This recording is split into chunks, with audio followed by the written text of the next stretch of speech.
and welcome to Assemble with Care, a beautiful, beautiful game.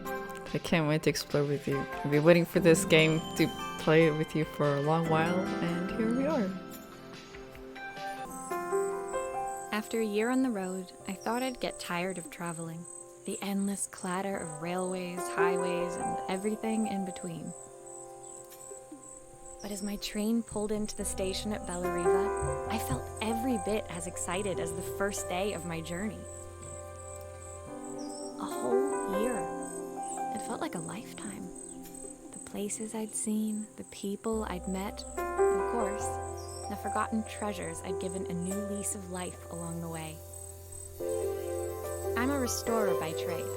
Bringing our most beloved possessions back to life is what I love to do. I'd been traveling for months, working my way from one town to the next, fixing everything from family heirlooms to VCRs. Bellariva was my chance to take a break. Unfortunately, that would have to wait until after I'd unpacked. Unpacking, I loved it!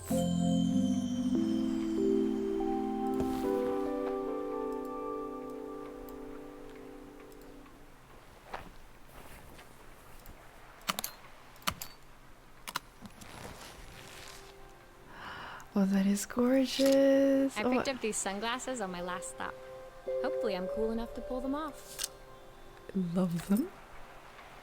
I saw a guitarist wearing these at a show once. Rock and roll repair woman, at your service. Oh my god. My passport. Not many blank pages left now. Oh, that feeling. I miss it. I want to open it. Okay. Who doesn't love a scrunchie? Practical and stylish. True.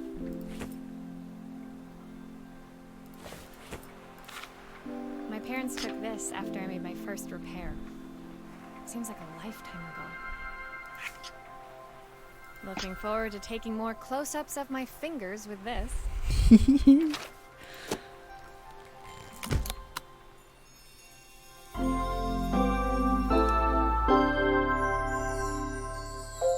If only I would get such a notification every time I unpack.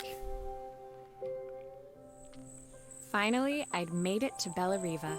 I'd come for the food festival, taking place in a few days' time.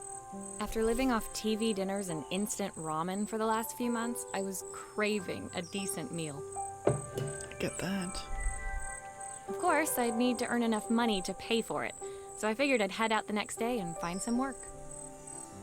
My parents never wanted me to go. They wanted me to stay in their shop and have a simple, stationary life. I knew there was a world out there, beyond the four walls of our antique store, that I had to be a part of. I daydreamed constantly about the weird and wonderful places each of our antiques came from. I loved figuring out their stories, revealing the memories hidden beneath the screws and wires. My story in Bellariva began with a little girl, and a voice she was longing to hear.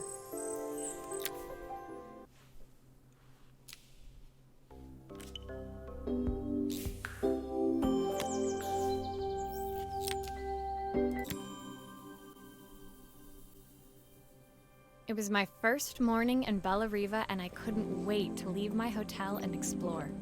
It was a quiet town, its streets and alleyways basking peacefully in the hot morning sun. In the main square, meanwhile, preparations were underway for the festival in a few days' time. Oh, I miss festivals. As I handed out my flyers, I wondered what the people of Bellariva would need me to fix. So far, everything here seemed perfect. I was starting to worry I'd made a mistake when I felt someone tapping me on the back. Hi, I'm Izzy. Do you know how to fix things? My heart! It was a little girl, maybe 7 years old, who must have gotten hold of one of my flyers. She rummaged around in her backpack until she hauled out a battered red cassette deck. My tape is broken and I can't make it work anymore. I tried to fix it myself, but there's this metal thing in the way. Can you try? Of course. Of course, sweetie.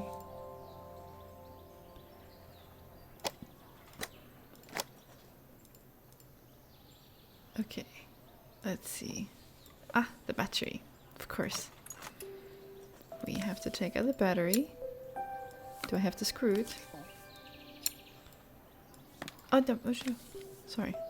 There we go. Aha! Those batteries look like they need replacing. Luckily, I have some spares.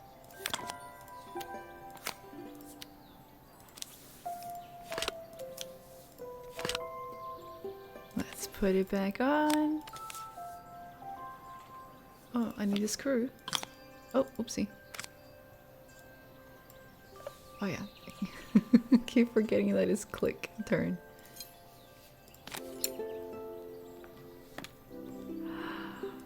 Beautiful.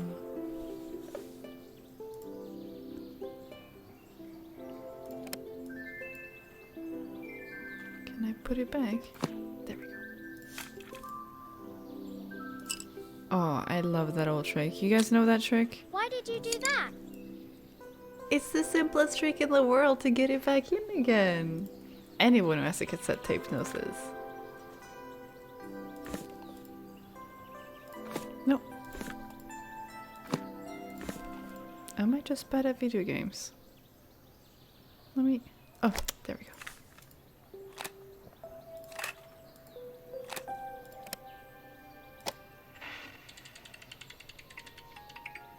Will you dream a dream for me? If I sit by your side and hold you so tight, know that I will always love you, even though we both know that we must say goodnight. Good night, my darling. Is this going to make me cry? Because I'm not ready for it. When it finished, Izzy picked up the tape deck and tucked it carefully into her backpack. Thanks, Maria. You're the best person at fixing things ever. No problem. Who was that singing? They're very good. It's my mum. She's not here anymore. Izzy trailed off. It was the kind of silence a cassette tape would never be enough to fill. When Izzy's friends called for her, she dug deep into her pockets, looking for something to pay me with. Eventually, she produced a grand total of a stick of gum, 3 mismatched buttons, and a yo-yo. It's a fortune. I usually preferred a check, but Izzy looked so serious, I wrote out a full receipt. She seemed like a happy kid, but beneath it all, part of her life had been shattered. A part I wouldn't be able to fix. That's life, isn't it? You can't fix everything.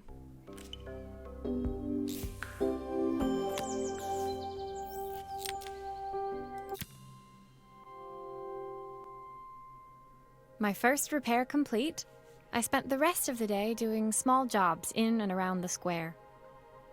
I was exhausted when I got back to my hotel and found a message asking me to make one more visit. The address led me to a quaint little house, a stone's throw from the beach. Bathed in the evening light, it looked beautiful, in spite of its flaking paintwork and chipped tiles. The front door was opened by a harried-looking man, still dressed from a long day at the office. Are you Maria? My name's Joseph. I'm Isabel's father. I'm so sorry she bothered you this morning. Please, come in. I'd like to settle up properly. On the mantelpiece, I saw the remains of a broken statue. Without thinking, I picked up a fragment. Ah, my father's statue. What's left of it, at least. Yet another way I'd have disappointed him. It survived 100 years in this family. But 5 minutes with Isabel and... Do you think you can salvage it? Of course. Of course we can. Okay. Will you be able to see the glue afterwards? I don't want people seeing the cracks. That's okay.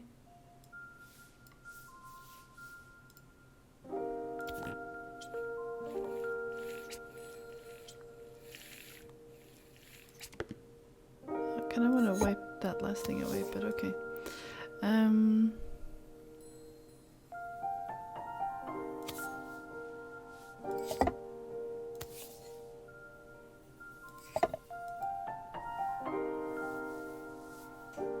Oh, okay. I kind of wanted to. Okay.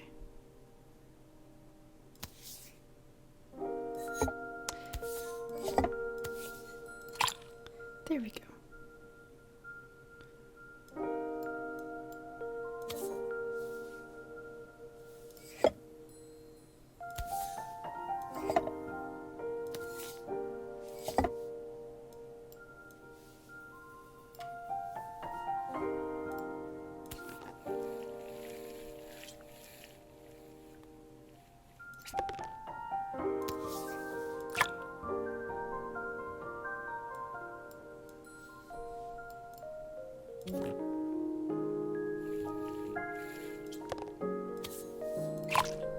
Is this glue really strong enough to hold everything together? You'd be surprised.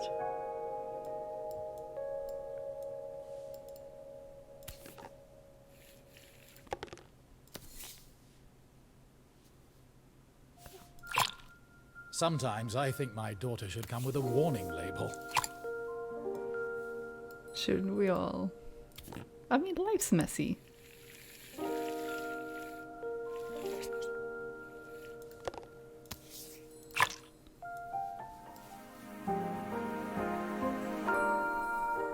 Perfect. Thank you, Maria. It looks as perfect as it ever did. My father wanted me to make something of myself. He didn't have time for anything less. As Joseph put the statue back on the shelf, it nudged against the family portrait stood proudly next to it. So he was Bellariva's mayor. And that was Izzy's mom. They must both miss her so much. Sorry, I'm a little tired. I've been working late getting things sorted for the festival. There's only a few days to go. Looks like I'll be working late. Again? When I told my parents I wanted to leave, they always found an excuse to be busy, to avoid talking about it. I guess keeping themselves occupied was their way of pretending it wasn't happening. Joseph's work must have been taking up so much of his time. But maybe that was what he wanted. I just hoped he was finding enough time for Izzy, too. Oh, do they though? Parents, really? Ever? Fully?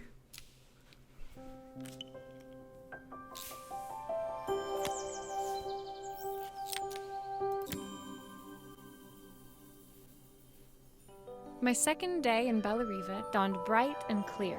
Another beautiful sunny morning. Walking into town, I passed cafes overflowing with customers cradling their morning coffees. I stopped, breathing in the smell of roasted coffee beans and freshly baked pastries. Oh, the dream. I was about to go inside when the owner of Carmen's, the cafe next door, stopped me. Hello, Maria? Were you here yesterday handing out flyers? I have a job for you. Her place was petite, tucked between its competitors as if hoping they wouldn't notice.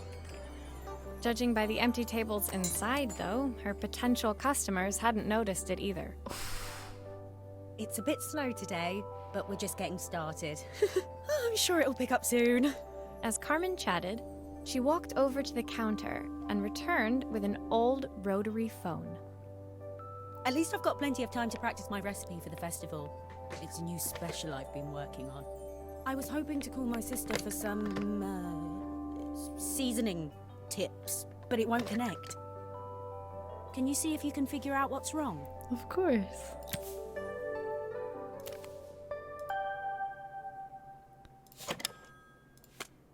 You can fix it, can't you? I can't afford to replace it. Can always try.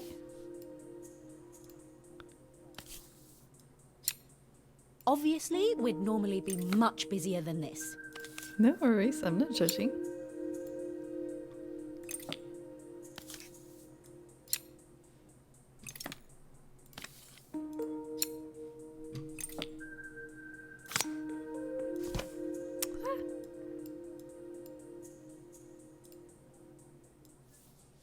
It's just empty inside. Is that how they really are?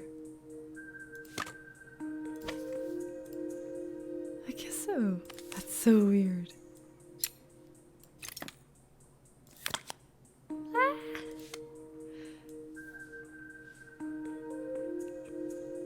Take the wire and drag it to the toolbox to detach it. Okay.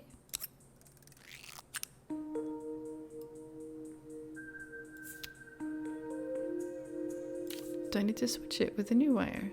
No.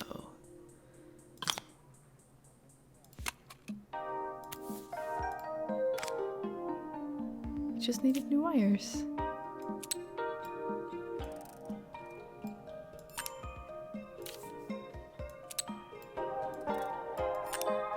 Looks like this new circuit board is all hooked up.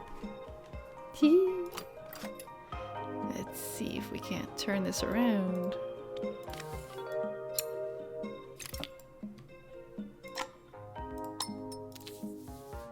Wait.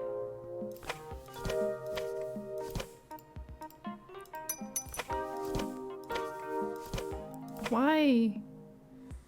Don't you? Can you please?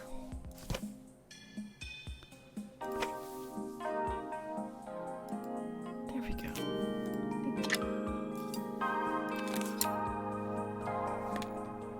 Thank you. Okay, that should be all right.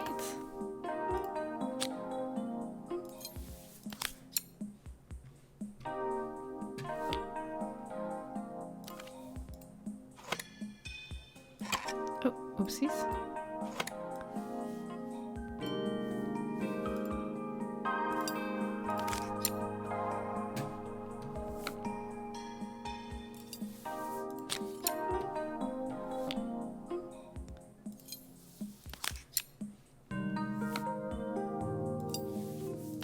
Looks like something is still missing. It's the phone cord. No, no, not that. There we go. Yeah.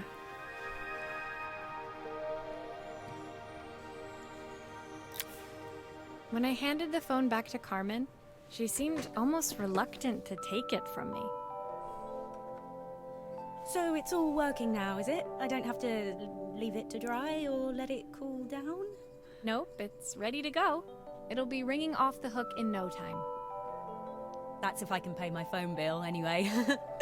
And the rent, and the suppliers. Anyway, take a seat and I'll be right with you. Your coffee's on the house. I sat at one of the empty tables, while at the counter, Carmen had started dialing the phone. Hello! How's my favourite sister doing today? As she talked, Carmen became more and more tense. This didn't seem like a call for some cooking advice. I know I still owe you from last time, but I can't afford to take part in the festival if I don't pay. I could almost feel the eye roll at the other end of the line. You don't need to be here, though. Can't you just put the check in the post? When the call ended, Carmen brought me my coffee, her hands trembling. Sorry about that. My sister's decided to fly in for a visit. Oh God, I have to get ready. Actually, I might have another job for you. Can you come by tomorrow? Of course. I'll try to fix your entire life if I can.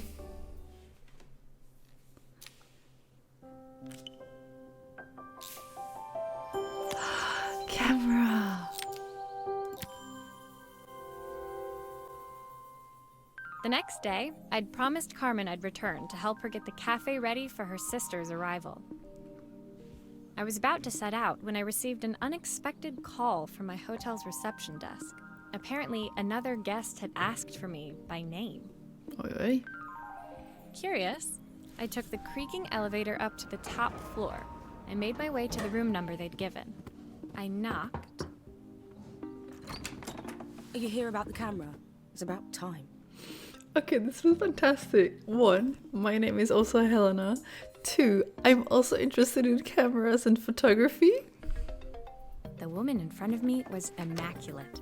Not a hair out of place or a crease to be seen. Okay, not My like me. sister tells me you know how to fix things.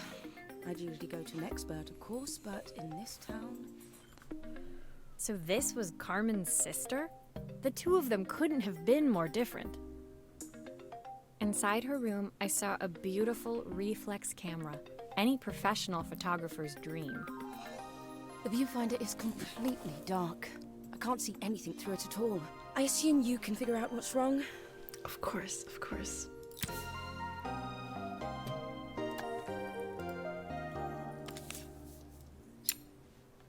So many screws.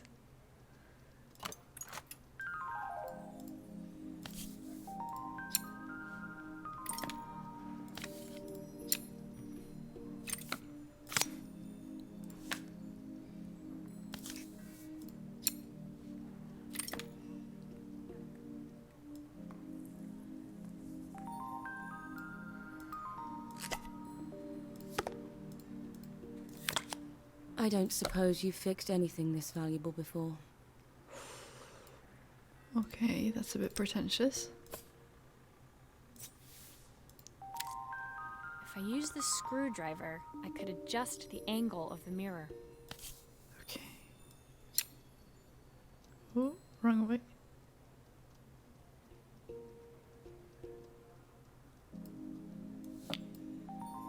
Is that not where you wanted to? No, obviously. Oh yeah.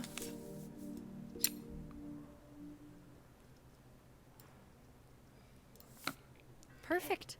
Now the viewfinder should be working.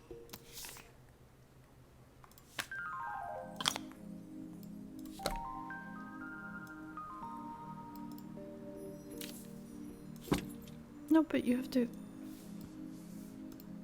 Hello. I wanted to put in her film for her. There we go.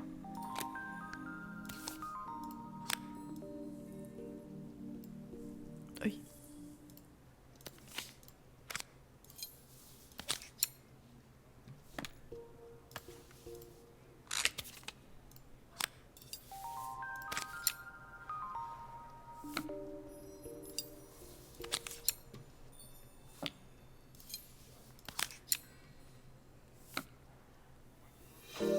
Definitely how a camera works.